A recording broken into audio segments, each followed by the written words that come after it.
Welcome to the Forager Podcast, where we talk with cottage food entrepreneurs about their strategies for running a food business from home.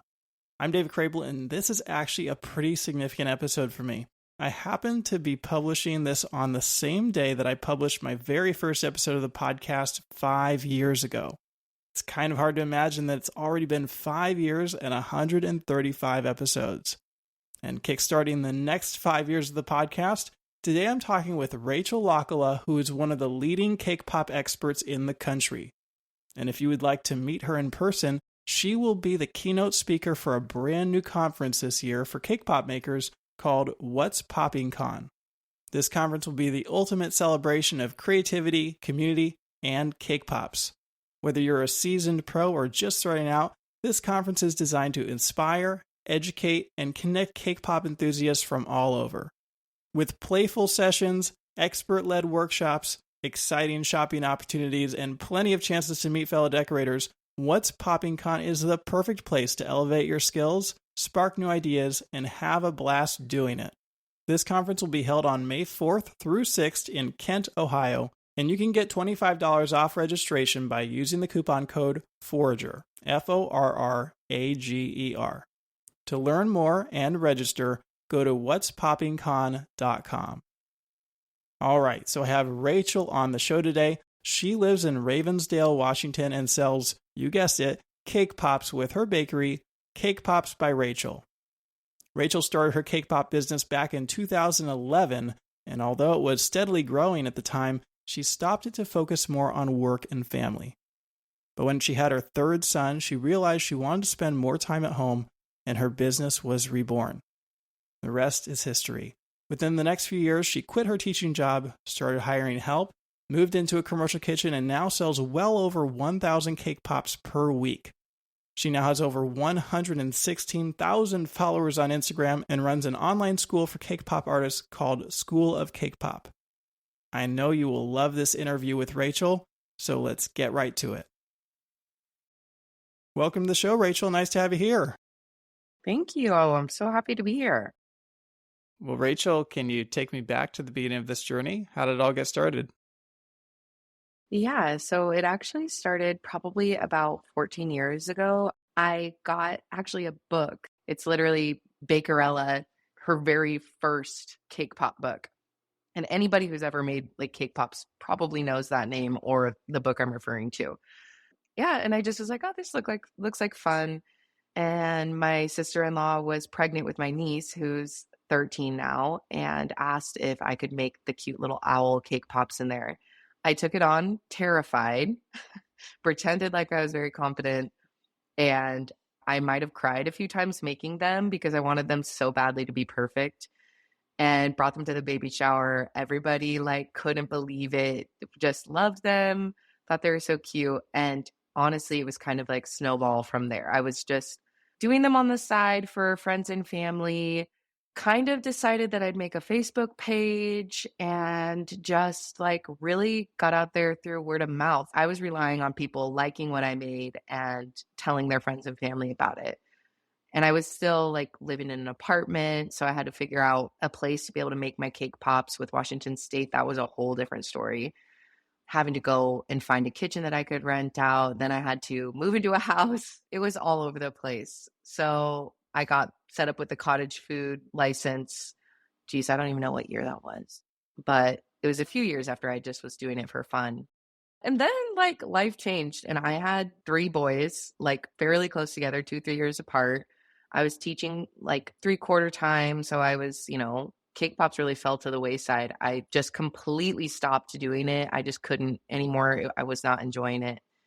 And then after I had my third son, I was really just feeling burnt out. I was missing time with my boys. I was seriously sitting 7 months pregnant with my third son. And I was sitting on the couch Googling ways I could work from home or teach from home or something. And my husband was like, why don't you start making cake pops again? And I was like, geez, I never even thought about that. So here it had been, almost 10 years since I really had made any. I got my cottage license renewed. I started doing it while I was still teaching. So I did almost a full year of teaching and making cake pops again, getting the word out. Whole different ballgame with social media being out there. And that's kind of 2019 is when it really just took off. And I did operate under cottage food for 2 full years because I'm trying to think of when I started wholesaling. 2022 probably is when when I got the food processor license. All right, so yeah, 2019 is when you really kicked it into gear, and then 2018 was when you started looking into revamping your business. But pre-kids, when you were initially starting your business, was your business ramping up? Like, were you getting more and more orders and it was growing quite a lot? Yeah, and it was like, it was a good bad thing. It was just word of mouth, like I said. And once people would find me, then they'd tell their friends. But it was almost like I was feeling a little bit overwhelmed. Like I have such a hard time saying no. Gotten better. But especially back then, I was like, well, if these people like my stuff, I want them to tell other people. I gotta do it. I gotta take it on. And so that's where I feel like I was like, no, I'm starting my teaching career. I'm just having kids. I gotta let something go. And it definitely was not because I didn't have enough business. I was taking on too much, I think. And it was growing, but I had to stop. Did you ever consider moving forward with the cake pop thing instead of moving forward with your teaching career? Oh, no, nope. I never in a million years would have thought that this is where I would be. Like I said, I truly love teaching. I do miss the kids. I miss some of the aspects, but I just knew I wanted to be home more. And when I started and I'm starting my career, I went to college for this. I have student loans that I need to pay. I didn't have any kids at the beginning of that. And then here I am, however many years later, and I have these 3 little boys at home that I'm like, man, I feel like I'm missing out. I'm basically working to pay for childcare. Like I need to change something. And I was scary. It was really scary to think I'm going to quit this stable job with a retirement and insurance. And I'm just going to try to figure out how to work for myself and make this happen for myself. So that's why I did both of them for a year to see if like I could really make this happen. And it was definitely a leap of faith. But my husband was definitely credited for the nudge to take the leap. Have you ever thought about where you'd be now if you had moved forward with your cake pop business and not moved forward with your teaching career? I don't know if I've really ever thought of that. If I would have, started this earlier, I definitely didn't imagine my cake pops being in like 20 plus locations around the Pacific Northwest and seeing the internet side of my business. I just kind of saw it more as like a hobby. Even though I had a business license, I was running legit. I just kind of saw it as a hobby, like, oh, who could really make money, like a living wage off of this? It just, yeah, I don't think I've ever really thought about it. Why do you think that you were so good at making cake pops? Like, and you're not just making normal cake pops, right? You make a very elaborate sculpted cake pops. Like, do you have an art background? My dad is an incredible artist. And so growing up, like never officially did any sort of like art classes or anything like that. I played some instruments, but mostly was a sports gal. So it's just always kind of been under the surface. I love to write. I love calligraphy. That's actually another hobby I have. It's just something I really enjoy. It's a peaceful thing for me, like kind of a break for my mind. And I had no clue that cake pops could be a form of art form, I guess. I just think I kind of got lucky with my dad and just being around him and kind of found my niche, I guess, and was like, hey, people really like these. And I was in my area. I'm like, not to toot my own horn, but there was nobody who could make them. Maybe other people could make cake pops, but nobody could do, like you said, the super detailed work that I could do. Well, your story is really interesting because, you started twice and at two very different times. And I'd say the cake pop movement. You mentioned the Cake Pops by Bakerella book, which I would say probably started the industry, kickstarted it. Would you agree with that? Oh, 100%, 100%. Yeah. And that was back in 2010, 2011. And I think that cake pops were like a really hot thing back then because it's been quite a long time since I've had a cake pop business on the show. It's not something I really even realized until we booked you for this. And I was like, wow, it's been a while. I've had 4 businesses that focused on cake pops on the show. There have been others that do them kind of on the side, but the last one was like episode 55, which was over 3 years ago. And all four of them started in 2012 or 2013. So right during those years when it was a really hot thing. But, you restarted back in 2018, 2019. Did you find less interest, or did you find it just to be as easy to start as before? Well, I felt like I actually, just being in a totally different phase of my life, I felt like it was almost easier to start. One, because I did have people who still would be like, "Are you still making cake pops? Could you please? Would you just on the side for me?" People still remembered that I had done it before. I was fortunate to restart with, I had a little mini portfolio of my previous work. So when I quote unquote came back, people were super excited to like share that out for me. And then, like I said, I also had the help of social media. Whereas before, yeah, there was Facebook, but I didn't really know how to utilize it. Like I had a Facebook page for my business, but I didn't like maintain it or post regularly, nothing. And so I think it was a little bit easier, honestly, coming back because, I was more stable. I was living where I live currently still, and I'm going to raise my kids. My friends were all having kids at the same time. So lots of little events and parties and gatherings. So I think that I found it a little easier to kind of get the ball rolling, I guess. Well, the other thing you didn't mention that I would imagine probably had something to do with it was, you had a lot more experience making cake pops at that point. I'd imagine your skills were significantly better in 2018 than they were back in 2011. And I think people would see your products now and maybe feel like that's unattainable, or it's going to take a long time to reach your level. Do you have any thoughts about that? Well, I have people say that to me because I have a lot of students, and I tell my students and remind them all the time, and they're like, "Oh, you made that look so easy. That looks so easy." I remind them all the time, it was not, and sometimes it still is not easy. You're seeing my middle when you're at your beginning. Like, we can't compare. We're not apples to apples. This is apples to oranges. You can't look at where somebody's at and be like, "Oh, I'm never gonna get there." But I had that moment too when I started, and you have to be so patient with yourself and persistent. And so I tell my students all the time, like, it took me so much practice that nobody saw, nobody sees. It took me so much practice, and it's been years and years and years and years. And I remind people all the time, I've been doing this for 14 years. Yes, there was a break in between, but still, it is an accumulation of years and years of practice and trying new ways, trying new methods, and failing a lot. So I guess the real important question is, where are we on the cake pop trend movement, right? Are cake pops, in your opinion, still a viable business, or were they just a fad that has come and gone? This is a great question. I obviously definitely don't think they were a fad. I actually think they're kind of making a comeback. Like, my business is unique, I would say, in that I don't sell anything else. I don't make Rice Krispie treats. I don't do strawberries. I don't do any other type of treats. It is literally only cake pops. And I don't know if there's a ton of other people whose business is solely that.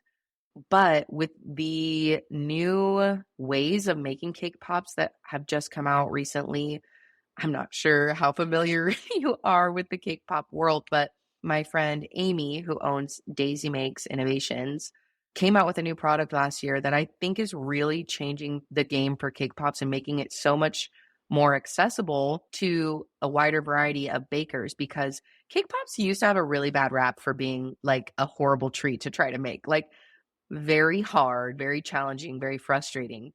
What I love about what she created was a new way to make cake pops where it's more like a cookie cutter method instead of rolling and shaping with your hands. And it made it a lot easier for people to make these beautiful, fun shaped cake pops without having to try to rely on their own skills to be able to shape things and sculpt things. And they would take so much time. There is no conceivable way to make that a business because you're just spending so much time. There's like not even a number you could put on how much to charge someone for that product, if that makes sense.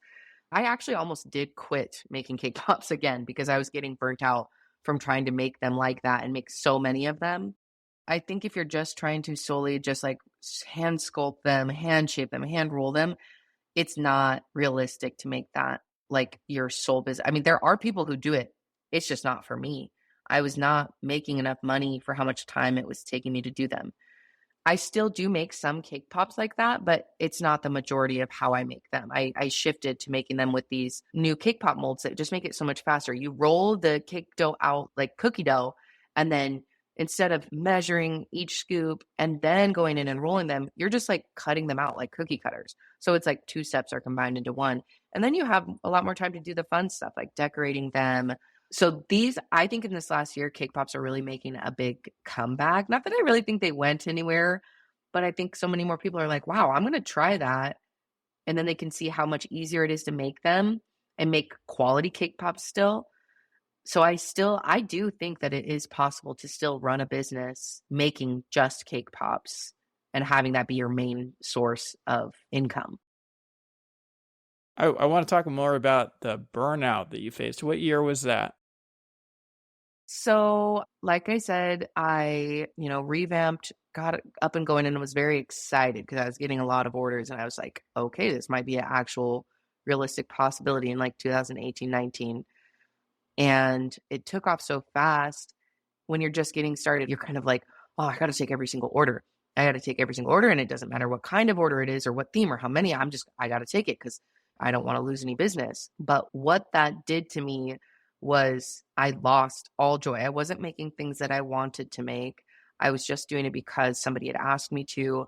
I was swamping myself with orders to where I was barely getting them done. And then I also had like three little kids too. I had just quit my teaching job, and then 2020 hit, and that was a whole nother story that I could go into. But it was just, I was making these very detailed cake pops that were taking me so much time, which I love. I truly love doing that. I still love doing that. I love the very detailed, artistic cake pops that nobody else can make. Well, not nobody else, but you know what I mean. I love that. But it was like the only thing I was doing. And I don't think I was also charging enough. I didn't understand about how to break down my pricing, how to incorporate my time into my pricing. And I was like, this is miserable. I'm hating what I'm doing. I'm not seeing very much money come in compared to how much time I was putting in. I was making money, but I'm like, man, I'm working so much. And I'm like in my, cake pop shop. Well, that's what I called it, just like the area of my kitchen. And I just felt like I was like, this is the opposite of what I wanted. This is like why I left teaching in the first place. So I talked to my husband about like, this is getting to be too much. There was a lot of tears and like, I don't know what to do. I quit my job and now I'm feeling like I'm overwhelmed. And that's when I was like, there's got to be a different way, a more efficient way to make cake pops. So where I can make more, I needed to make more quantity wise to like make more money, but not have it take so much of my time. Another thing that helped is I finally conceded to hiring some help. Like, I don't know what took me so long to do that. At first, it was just with the little stuff, just folding boxes or helping me cut stuff out, like prepping packaging. It was just with that. And even that was like such a breath of fresh air to finally have a little more time to do things that I really wanted to do. Yeah, I feel like when I think about the many stories of burnout or almost burnout that I've heard, almost always it comes down to not investing in help soon enough.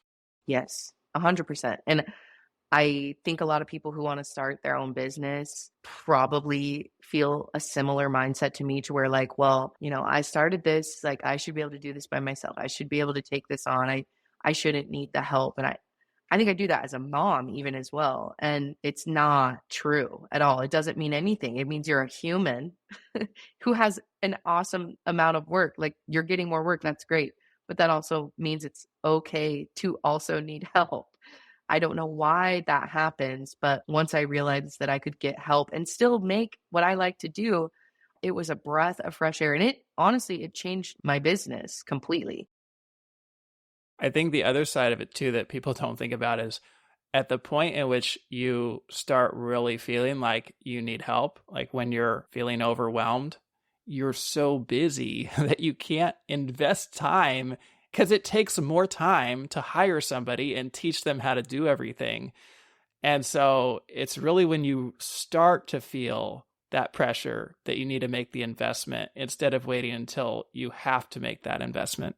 Absolutely. And I think it's like a snowball effect of like thinking, okay, yeah, I have to take all this time to train someone. I don't even have the time. But then also I need to pay this person too. And then figuring that out that was a very huge learning curve for me as well. Because, most people who get into this business are not business people. Like we don't have a business side mindset, I guess. I don't know if that's wording it right. Luckily, like I'm a numbers gal. I used to be a math teacher. Love numbers, love the numbers side of it. I don't know if that's unique for me, but I think it's hard to wrap. I'm like, man, now I got to figure out a whole new set of like taxes and like payroll taxes and all these different things, employment security. That's daunting too. And so it's like, no, I'd rather just do it all myself, which then you're just stuck in the same place. Well, you're a numbers person, but you said you had a problem pricing and accounting for your time. So what have you learned about that over the course of the last 14 years, I guess? Yeah. So when I say I'm a numbers person, I do. I enjoy seeing like working inside of like, a spreadsheet, having everything ordered and organized. I can do the basic math of like, okay, well, if I'm spending this much money, then I need to charge this much for what I'm making. Like that makes sense to me. This is how much you're spending. Then I got to charge at least that much plus a little more to make money, to make this a business and not a hobby. But what I did not know about the business side of it was accounting for like a profit margin. Didn't know what that meant or was. Accounting for my time. Like it seems like that would be something that would just come naturally to think like, oh, I need to count my time. No, I needed to break it down to like, how much do I want to make per hour? And I need to set the clock and say, how much time is it taking me to make this cake pop? 1 cake pop, 20 cake pops, 2 dozen cake pops. How much actual time, set a timer, is it taking me? If I want to make this certain amount of money per hour, I need to factor that in. So while I understood the number side of like, well, I'm paying for this and this is how much it cost me to get these boxes and bags, I could do that. But I didn't understand the other side of like actually being able to pay myself and account for like an actual profit margin, if that makes sense. Do you remember what your pricing was like back in 2011, 2012? Oh, geez. 2011, I probably was like, what do you want to pay me? Like, I just was like making them and like, I don't know, I think, $24 for a dozen. Does that sound okay? I was very insecure, like very stressed out about giving somebody a price. And then as my talent, I'm like, no, I have a unique talent. Like I began to gain confidence in pricing and then I learned more about pricing itself. So I probably started out charging, I don't even know if I was charging $2 a cake pop back when I first started. And I remember when I came back and restarted again in 2018, obviously it had been a lot of years. So inflation just had like things had started costing more. But I was like, no, I have a talent. I need to account for that as well. And I had changed my pricing quite a bit. And I remember somebody sending me a nasty message and was like, I can't believe this is what you're charging for a dozen cake pops. This is outrageous. This is what you used to charge. And now you're charging this. And this person wanted extremely detailed cake pops, like wanted them to look like some sort of a character, probably Frozen, because that was all the rage for many, many years. And I'm making them in my nightmares, Frozen cake pops. But it was something super detailed like that. And at first I got so upset and my feelings were so hurt. But I was like, no, I am not in the wrong here. I'm outside of her budget and that's not my problem. I am not being unfair. I am pricing according to my talent, my time, my materials. It's not a me thing, it's a her thing. And that took me a really, really long time to get to that place. Where are you now in pricing? So on my website, we have a few different tiers I do things a lot differently. My main source of income as far as selling cake pops, physical cake pops, is from wholesaling. So those we sell at about $2.40 per cake pop. But then our regular cake pops, like on our website, the very most like basic cake pops, like they're just the round disc shape like I was telling you. Those go for about $39 a dozen. And then from there, we have a whole bunch of different, like if people want a custom order, those we price a little bit differently. So like our standard disc pops for those, 38, 39 a dozen. But if people want the round ones, like I was talking to you, the more like classic style that people think of, those are like even just the most basic, just basic round cake pops. I start at $4 a cake pop. So 48 a dozen. And then from there, it goes up to as much as the character pops I'm telling you about that look like Pokemon or like other things. Those just start at 85 a dozen. So I know that's like a really wide range, but it's kind of hard to just have like a price list, when people are ordering something so custom, but that just kind of gives you an idea. What are the most expensive cake pops you've sold? Oh, I can't think of like a specific one, but I know I've charged $100 a dozen for a set of just 12 straight characters. And I feel like that's probably the most expensive I've charged for like 1 dozen cake pops. Well, what is the largest order that you've ever had? That is kind of tricky too, because what changed a lot with that is when we started doing wholesale and really grew that side of our business. And we regularly have orders of like over 100 cake pops. That's like a normal size order for some of these places. But I mean, I've done orders of 1,000. I've done 1,500 for some companies, like just one at a time. And that would be like probably the most for like custom orders. Do you have any orders that were particularly memorable? Yeah, I really enjoyed, like, I remember being so happy with this order. Geez, it was when I restarted my business and it was somebody wanted an Alice in Wonderland theme. And this was one of them, definitely the more expensive orders. And we did these really cute upside down, like Alice dress inspired ruffle cake pops. But my favorite part was I did a dozen Cheshire cat in ice cream cones. So like the little cat was coming out of the top of the ice cream cone. And that, I don't know why, it was probably one of my most favorite. I loved how they turned out. The customer was like over the moon excited about those. I remember I had a Fresh Prince of Bel-Air order that I really loved. Man, there's been so many over the years. I can't even think of them. It's so funny that you mentioned the Cheshire Cats because as I was scrolling through, of course, you just have so many amazing cake pops and especially like the animal heads. Like there's so much artistry in there. But for some reason, the Cheshire Cats really stood out to me. And I was like, wow, I cannot believe that you put the time into making those. Just looks like they would have taken forever to do. Yes, those aren't even ones that took the most amount of time. I've done like a dozen Yoda remember when Baby Yoda first came out? Those were super popular, and I remember those took me a long time. And I remember thinking, what was I thinking, saying I would do 12 of these? Because you want them to look uniform. And I've done like horror movie characters, like all the classic Halloween movies. Those ones are definitely some of my favorite, and I reshare them all the time. I don't know. You could get me going for a really long time on like my favorite cake pops that I've made.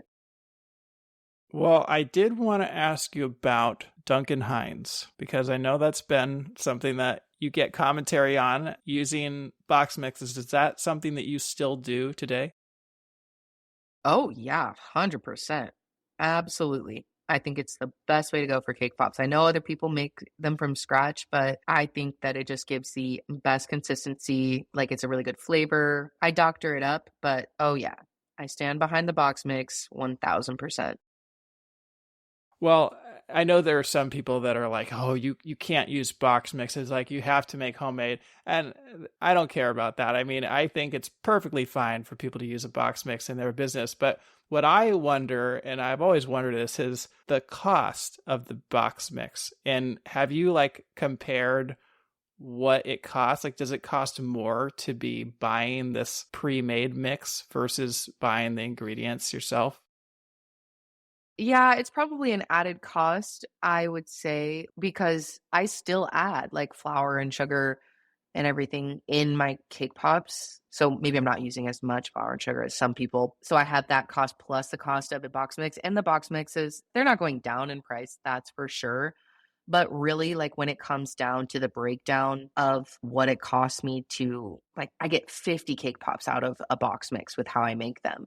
So really, it's not that big of a difference compared to like what it is for the taste. I've never made them from scratch ever, so I can't really speak, but also again back to the factoring in the time. For me, it's less time to have to make a scratch cake mix, and we just doctor up that box cake. And with how many cake pops we're selling per week, I think that people like it. So you're still buying individual boxes. You haven't like gone bulk with the Duncan Hines. I've tried the bulk Pillsbury.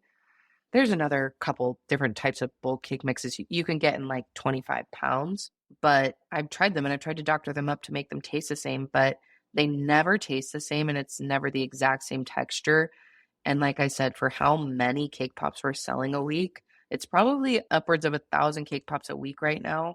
I don't feel comfortable changing it up because I love the taste of what we have and it's working just fine. So until it doesn't work anymore or the price doesn't make sense, I'm just going to keep rolling with it. So you mentioned wholesale, and in Washington State, you had to go the commercial route for that. So can you tell me a little bit about that process? Yeah, this was part of my, like I said, when I was in my feeling like I'm going to burn out, need to do something different phase. There was not a lot of places that made cake pops in my area. I was like not even having to go out to businesses and ask if they wanted to sell my cake pops. I was having a lot of people reach out to me and ask, can we sell your cake pops? I had no clue about how that worked. I had no clue if I needed a different license. And I am a big time, my husband, I think sometimes it drives him crazy, but I'm a big time rule follower. And it's, I get very stressed if I'm doing things and I'm not following the rules. And Kyle's like, you're going to lose your mind. But I like to do everything by the book as much as I can. And so I was like, I don't know how this is going to work with selling to other companies and other businesses. And I live in Washington State, and we do have a reputation for having coffee on every corner. And we do. It's very true. And I know that because I've gone other places and I'm like, where's everybody's coffee stands? There's no coffee stands. And so that actually worked to my benefit because all these coffee stands in my area were like, we would love to sell cake pops. You're the only person we know that makes cake pops. We want to sell yours. So again, it was a great problem to have, but I was like, how do I do this and do this legally? When I looked up through the Washington State cottage food law, I saw that you can't resell to other businesses, which makes me crazy because I know there's other states that allow it. And I really wish Washington would get on board with that. I tried to look around. This was me just Googling and searching everywhere. It was so unclear. It was so hard to find what exactly I needed to get. So I finally figured out that I needed to get a food processor license in Washington State. So having that license means that I needed to rent out a commercial kitchen, which was another overhead cost, and make all of my wholesale cake pops from there. So I had to finding a kitchen to rent a commercial kitchen in my area was really challenging and expensive. I got really, really lucky with who I rent my kitchen from. She's amazing, supportive of my business, sells my cake pops in her shop. She's a bakery owner. So I lucked out and she's not trying to rob me with how much she charges me. I lucked out, but I know it's a lot harder for people. So they don't even look into it. So once I found my kitchen, I got my food processor license. Wasn't really that hard to do because I'd already done the cottage food and it was really similar. I just had to add an aspect of getting this new kitchen inspected. I'll just add that the reason why it was similar is because Washington's cottage food laws are so complicated. I mean, most of the time it's much harder to get a food processor license, but I have honestly told people in Washington, there's not that big of a difference. Like the only reason I'd really recommend going cottage food is if you need to be at home, like in your case. But otherwise, like you're just accepting a ton of limitations for this extremely complicated thing. Yeah, it's very, very frustrating. I could go on and on with my frustrations with this state in that regard because they make it so hard. And then it's really hard to find what you have to do. And all these people, it's like, we want people to follow the laws. We want them to do it legit, but we're making it so hard to get the information. And that's why I really do love your website. It's like a godsend when I found it because I was like, oh my goodness, everybody needs to see this because this is what I wish I would have had when I was researching how to get a cottage food license, but I just had to kind of tweak some things. And then getting it really didn't take that long. I just had to like update my labels and a few other things. But once I got it, then I could be up and rolling and selling for other people for resale. So before you went wholesale, were you just mainly doing custom orders? Were you doing porch pickups? Were you doing markets? I was doing mainly just custom orders and like porch pickup where I would meet people. And actually, the place where I have my kitchen, she reached out to me and was like, listen, I make cupcakes and cakes, wedding cakes. I don't want to make cake pops, but I'd love to have yours in the shop. And that's where I got my foot in the door with like reselling. And I was like, okay, I got to try to figure this out. And she was like, you know what? In the meantime, while you're figuring it out, if you want my shop, my storefront to be your pickup location, I will do that for you. And she was a new business at the time. So it was like a win-win for both of us. I didn't have to try to be at home and organize pickups. I could just say, hey, come to this business in town during her open hours and come get them when you can. That was such a game changer for me. And I always encourage my students to find a local business that you can partner up with like that, because pickups are one of the biggest headaches of being a cottage baker, I feel like. I mean, I don't know if that's just me, but it's sort of a nightmare to organize. Now you said that for your wholesale, you sell wholesale at like $2.40 a cake pop, but you sell retail at like $4 and up. So, Well, my most basic cake pops are more like $3.50. okay. But I mean, it sounded like you just had business coming to you a lot. So why did you choose to focus on the wholesale side of it if you could potentially make more money from custom orders? Well, when I decided to start selling for resale, it really wasn't making more money. I just was like, well, my stuff's getting out there. We're selling, because I wasn't selling. I didn't understand that I really needed to up the quantity. That's why people are like, oh, they reach out to me and like, a shop wants to sell my cake pops. And I'm like, that's awesome. But don't do what I did and just jump 2 feet into that because someone wants to sell your stuff. You need to be selling the right amount. And when I started out, obviously I wasn't, but now where we're at, we sell so many. I could not do this quantity of custom orders. There's no way I could make thousands of cake pops a week with custom orders. There's just no way possible. The employees I have are amazing, but doing what I do, I'm one person, if that makes sense. And so I can hire people to make these. We can make so many more quantity wise that it made up for the difference in what I was charging. And I still do custom. I took a break for a little bit because I just needed to kind of step back and figure out how I wanted to run my business.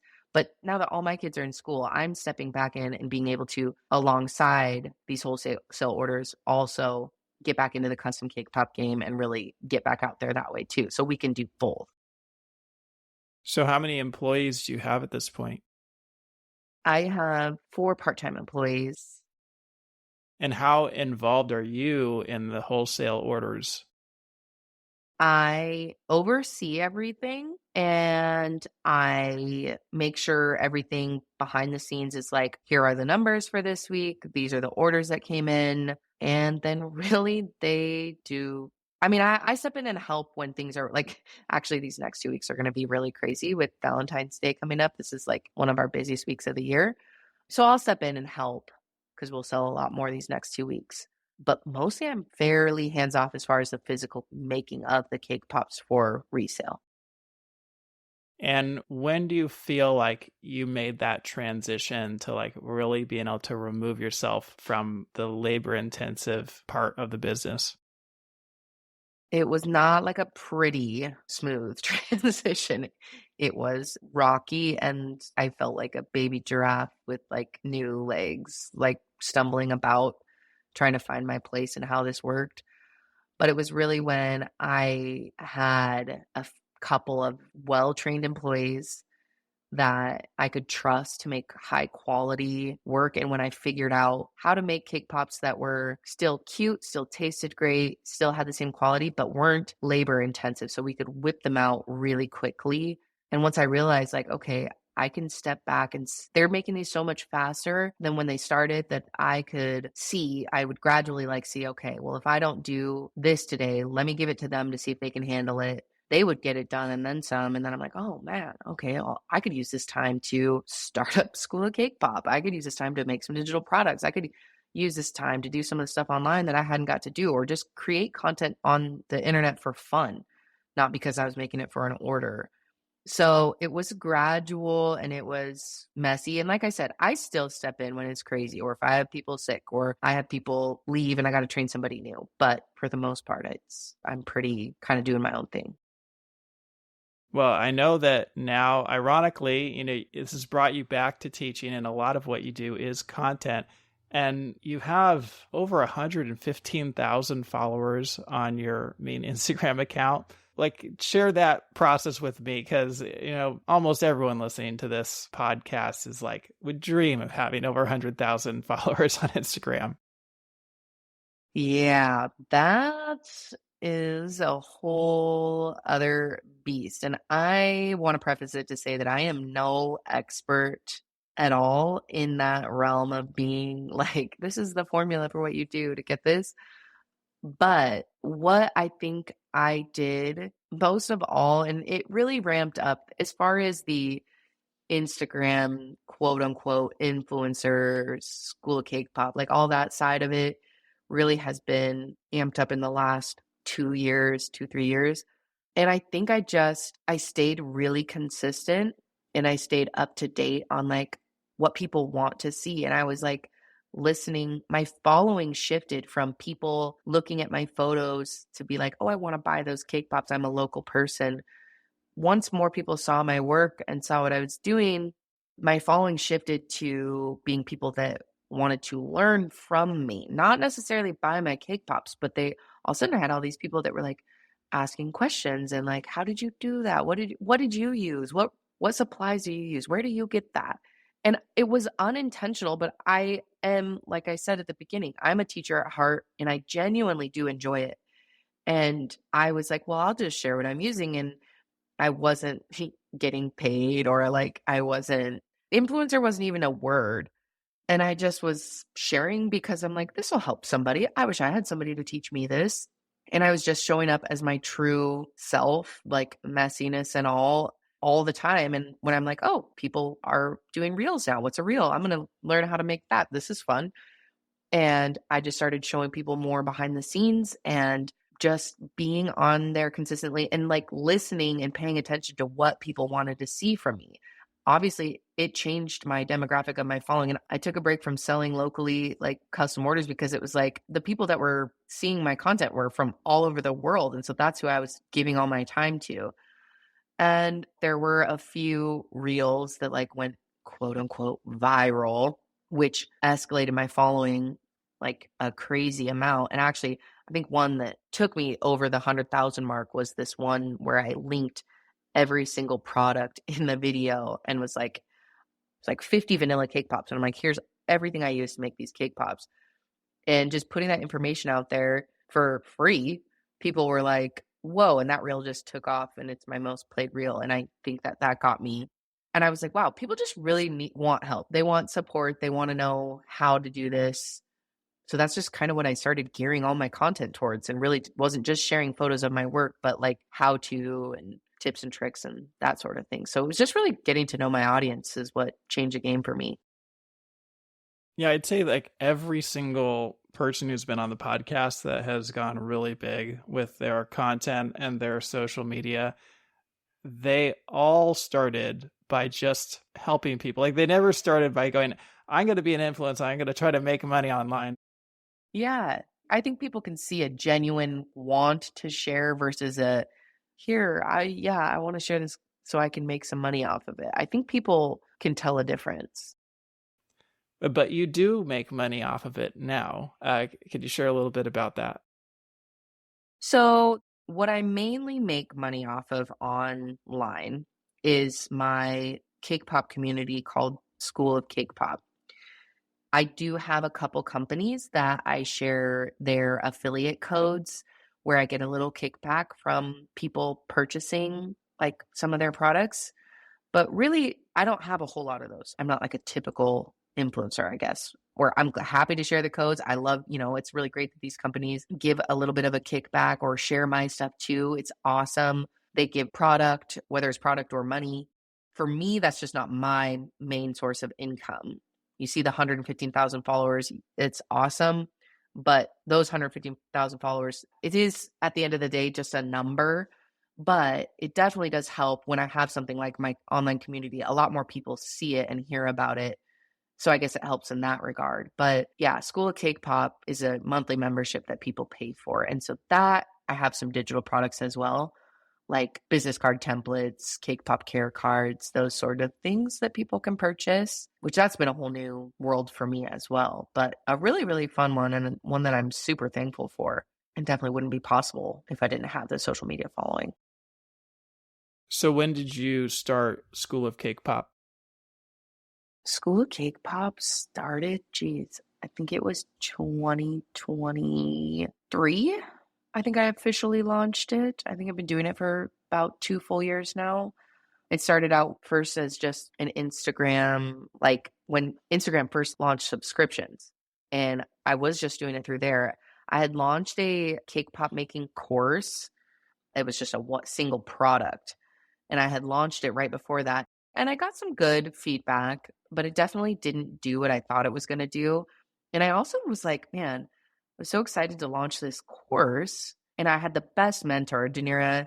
She was so helpful and incredible in the whole process of making the course. But I put it out into the world, people bought it. And then I was like, now what? I just feel like I sold this, and now I'm like, I don't really feel like I'm teaching, because they were all pre-recorded classes, which is good. But I got done, and I just was like, I'm missing the teaching aspect. I'm missing the interaction aspect with students. And so I had someone reach out to me that was like, you have a talent for teaching, you have a following, you do something unique, you need to make this into like a membership. And she had told me, like, get off Instagram and do your own thing. Like, don't do the Instagram membership. You have enough to be able to make this your own website. Like, do this on your own. And I was like, what? Are you sure? You think people would do this, would pay for this? And she's like, 100% yes. And this was Chef Amanda Schoenberg from Baking for Business podcast. And I was just like so flattered, but her words definitely are one of the main reasons why School of Cake Pop is even a thing on its own. And I'm so thankful for her believing in me and seeing what I really couldn't see. Yeah, Chef Amanda Schoenberg was on episode 80 of the podcast. So if people want to check out that episode, and I still remember her episode as like one of the very best. I mean, she's such a good speaker, and she just like, that episode was just riddled with advice. So I am not surprised that she inspired you. Yeah. And I didn't even really I don't remember how she even found me, but she reached out to me and was like, girl, you're crazy for charging $2.99 for that Instagram membership. And I was like, what? She's like, yeah, this is crazy. She's like, you are worth more than that. I laugh because she was just so upfront, and it was so refreshing she's just so honest with me. And like, she noticed something in me, and I felt so like proud because I respect her so much. For her to just take a leap and just be like, no, I'm going to reach out to you and let you know that you could be doing so much more. I mean, it just was, it sounds dramatic to say life-changing, but it's life-changing. I just wanted to pause for a quick moment to talk about Amanda a bit more. As you're hearing, she literally changed Rachel's life, and I truly believe that she could change yours too. I can't think of a better business coach than Amanda, and she has a course that'll help you make extra money by adding digital products to your business, just like Rachel has done. I have reviewed her course portal, and I must say it is the real deal. It's community plus content plus coaching, and in my opinion, it's worth far more than what she's charging. More and more bakers are finding ways to earn additional revenue outside of the kitchen, so what's stopping you? Let this be the year that you start to earn extra income and have success the digital way. To learn more about Amanda's course, go to forager.com/digital. So I noticed on School of Cake Pop, you have like a membership, but you also have classes. So what is the difference between the two? So I originally only sold the membership. The classes were just included because every month in School of Cake Pop, we do a new class, and I pick a new theme. The students pick a new theme. Every month is different. But then I actually was talking to Chef Amanda and was like, what do you think if I just started offering the classes, just the replay outside of like my membership? And she's like, do it and make it a price so that your students know that I'm definitely getting a deal by being a member in this community.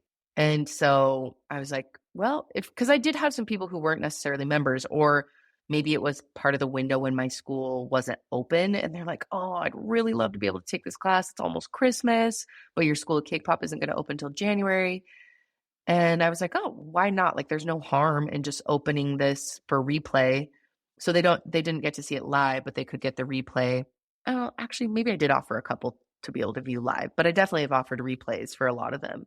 And not every single class is listed for sale, but some of the more popular ones I did. So you could either, buy a class for $30, or, you could get a whole entire courses and like 50 classes for $11.99 a month.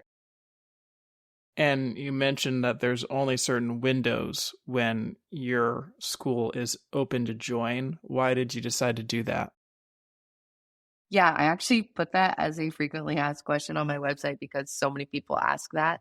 And honestly, when I'm trying to get the word out about School of Cake Pop, it's a lot of my time and effort to get the word out, promote it, send out, promotional emails, and be on socials a lot more and really focus my content on School of Cake Pop content. So I really work hard to do that. And then when I open the window, I'm like, we're celebrating, we're doing all these things, getting excited, getting people excited to join. And I'm doing a lot of helping because when people get in, obviously they have questions about where to find things or how this works, or they're new. So they have just questions about making cake pops in general. It's a lot of my energy for those about 4 weeks from when I'm getting the word out to opening and closing the doors. And then when I have those new students, I want to be able to just focus on being their teacher. I don't want to focus on Instagram marketing. I don't want to be sending out emails to gain new students. I didn't want that. I love getting new students, but then when I'm done, I like to close the doors and just be like, all right, guys, now we're in here. Let me get to know who's here and kind of get in on a more, like a little bit of a deeper level instead of constantly just trying to get new people to join. And plus, and it does create a little bit of a like, I don't want to say FOMO, but it does create a little bit of FOMO. People are like, I missed it. I want to make sure that I get it when she opens it again. Cause I usually only open it twice a year. Sometimes I'll do like a special sneaky Black Friday, open it for 24 hours. Yeah, it definitely adds an element of scarcity, which is a lever that causes people to make a decision and join. Otherwise, people often will just put off their decision if they can do something anytime. Exactly. And so that's part of it. But honestly, I feel like I'm a better teacher when I'm already focusing on a lot of different things going on, just owning a business. And that takes one thing away. So it helps with that too. Well, we have to talk about this conference that you're going to be keynoting at. Can you share a little bit about that? I'm so excited for this. So I think Cake Pop Con used to be a thing back in the day. It was not ever anything I ever got to go to. I've never been able to go to like SoFlo Expo or anything like that. And so when my friend Amy, the one I talked about, who is the creator of Daisy Makes and Daisy Pops, when she came to a few of us with the idea of this What's Popping Con, we all were so excited and like 100% in. And she's like, I'll figure out the logistics. You guys tell me, if this timing is going to work, and we'll start getting the ball rolling. And she's amazing. I do not know how she does all that she does, but she just is a genuine lover of all things cake pops and really wants just everybody to love cake pops and be successful. And so she put all this together, and I can't believe it's actually coming to life because, like I said, it's been so long since there's been like a convention for cake poppers. And it's going to be so fun. There's going to be like there's going to be a panel, there's going to be speakers, there's going to be a cake pop competition. They're going to do like a brunch you can come to. Obviously, all the amazing vendors that, people get cake pop supplies for will be there too. So people can walk around like a little vendor row and shop. It's going to be really fun. Well, you sound pretty busy. I mean, you've got obviously a business with multiple employees, you have the School of Cake Pop, and now, I guess, speaking gigs. And yet, you somehow found time to start another business, a sourdough bakery. Yes, I have been called crazy multiple times in an affectionate way, but I have a problem with being unable to have a hobby. I can't just have a hobby. I must turn it into a business. And I don't know what it is about that, but I was like, what? People want this. I already have a food processor license. It was so easy for me to add sourdough bread to my food processor license. It was nothing. I just had to add 2 new recipes and get it all approved and okayed. So that wasn't a hurdle. And I'm like, people are buying it. Why wouldn't I just make a little business out of it? And I did take a break in January from it because I needed to prep for the craziness that is February Cake Pops. So I did take a little break, but I'm like, man, why not sell it? People are buying it. My neighbors were so excited that they could just get it right off my porch. You make it sound so simple, but I mean, you created a business name for it, Three Pine Sourdough, and you made an entire brand and website for it.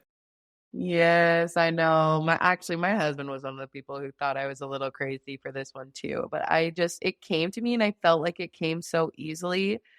Like the business name, I love logo design secretly, and so I designed the logo and I was like, I'm gonna make my own stickers. I have a thermal printer already. And like the 3 pines, it's my 3 boys. I am one of 3 siblings. I live in the Pacific Northwest. It just came together.